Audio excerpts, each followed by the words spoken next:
Be the right club. Be the right club today. Be the right club today. I love that. How many times do you think Hal Sutton hears that walking through an airport? Hey, Hal, be the right club today. Well, we'll find out. Good question. Hal Sutton is on the phone with us right now. Good morning, sir. Good morning. How are you? We are most Doing excellent. great, guys. Doing great. Does how many times do you hear that going through the airport? Oh, I tell you, I quit for 5 years after I kind of did that, and in 2004, and when I came back, I was just shocked at how many people still remembered that. I hear it every day. So It was. thing. It's one of the best golf shots in the history of the game. Oh, and, yeah. and by the way, the guy that was on the course with you was some little golfer named Tiger Woods. yeah, he's not on the golf course very much anymore either now. He's quite a bit younger than me too, so I hope he can get back out there. I think it'd be great for the game. I think it'd be awesome to see a final pairing of like Jordan Spieth and Tiger Woods and Jason Day. Would that be some golf?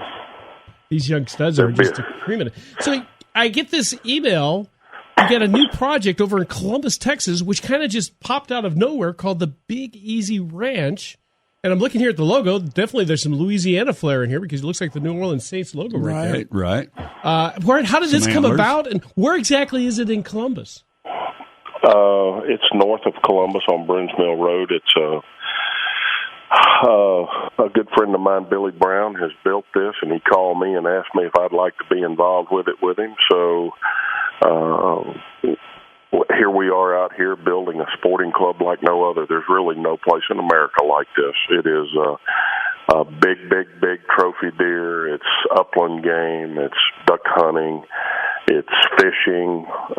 It's got a Chet Williams golf course on it that we just built, a nine-hole par 3 course. And then I'm building the academy here, and the driving range is spectacular, and accommodations are unbelievable, and the lodge is truly spectacular. I call it the ultimate man's cave that women are allowed as well. So, I mean, and this is only like an hour away from Houston, so this is like easy to get to, and Columbus is gorgeous. Yeah. Now the golf course. The gentleman that designed that, I believe he's the same guy that did Whispering Pines. Yep. That's Chet. Chet Williams, yes, he is the same guy that did Whispering Pines, and he's redoing Houston Oaks right now. Yep. And I mean, he's excellent. He's very, very good. I mean, the waterfalls at Big Easy here are to die for. I mean, you can't believe the waterfalls in this project. It's just every time I drive in, I sent an email out early this morning to a friend of mine, and I said every time I drive in the gate, I've been out here, pushing a year now, and every time I drive in the gate, I'm still in awe of this is my office. And, I grew up hunting and fishing and playing golf. So this is, for me to be able to kind of ride off into the sunset doing this out here is just really incredible. It's an opportunity of a lifetime, really, because, the demographics for this between San Antonio, Austin, and Houston, there's probably 10 million people within 2 hours of this. And I feel like that we're going to be able to make a difference in the game, the way the game is being taught. I'm actually going to do most of the teaching myself because I'm just disgruntled with what's going on in the game. And there's so many people teaching golf, and no offense, I mean, they don't know any better, but they never played at the level that is really required to teach at a high level. And, in the old days, people like Jackie Burt and Claude Harmon and all those guys, they didn't make any money playing golf on the tour. They did it because they were competitive. Their real job was back at a club where they worked and they taught members. So they were making an impact on golf and learning golf much more so than the real good players are today. Today, the guys make so much money that they don't need to go back and teach anybody. No. And so, therefore, we're really not learning the game at a high level the way we used to. Now, That's your a good point. academy that you're building down there, what will it all feature? How will it have bays? Will it be like a year-round indoor-outdoor and video cameras and all the latest TrackMan and all the latest gizmos? Yeah, we will have bays. I'm not going to do it this summer. We're going to do that in this coming winter. Everything we've got TrackMan and My Swing, which is 3-dimensional. Everything we've got is portable and can be used outside just as well as it can be used inside. You know, one of the things that I'm going to work heavily on is we're going to teach people how to play golf.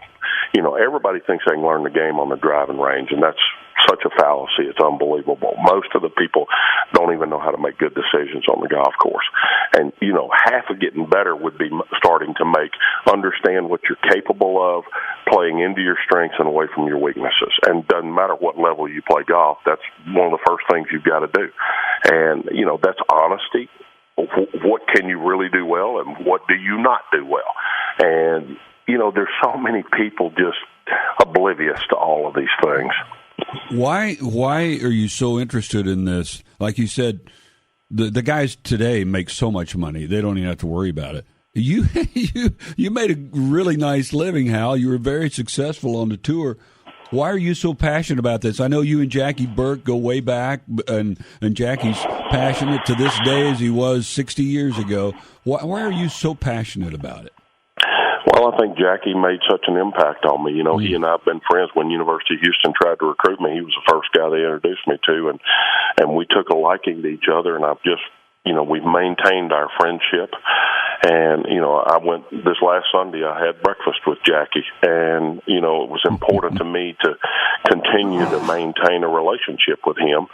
And, you know, I just see golf going the wrong direction, and, you know, I'll be honest with you. I've got a lot of nice trophies in my trophy room. Yeah. But when I die, they're just probably going to go in the attic somewhere and nobody even cares. And so the only impact that I can really make on the game is doing something like Jackie or Harvey Penick or somebody like that, that you give something back to people, you know. And so that's why I'm passionate about it. I want to make a difference in the game. I made a difference in my own personal life. Now I want to make a difference in the game. I love hearing that. Question. You mentioned you were being recruited by Dave Williams, University of Houston. You decided not to come to U of H, and, I mean, they had a pretty strong golf team back those days. What was the decision not to come here? What shied you to go over to, you went to Centenary College, right? Yeah, Centenary. I came down here. I'll never forget the weekend that I came down. Coach Williams used to call me every week, and he'd say, "Hal, the water's fine down here in Houston. Come jump in." Well, when I jumped in down here, you know, they took me to Hofheinz Pavilion, and back in those days, Houston also had an incredible basketball team as well. And, you know, I went to a basketball game Saturday night. I played Saturday during the day at Champions with Keith Fergus, and then Sunday morning, Coach Williams picked me up, and he took me to the library. And at that time, all the All-Americans, their portraits were in the library. And we go in there, and he's showing me each one of them. And, you know, it's quite a tradition. And he looked up there, and at the time, they had 42 All-Americans. And I said, he said, "Look at that, Hal. You could be number 43 right there." So we got in the car and started home. My dad asked me what I thought, and I said, "Well, you know," I said, I really love this place, but I said, "You think anybody will ever remember number 43?" And you know, that was what we had a 4-hour drive back home, you know, and all I could think about was number 43. So when we got there, my dad, he was very classic in the way he said, "No, but everybody remembers number 1."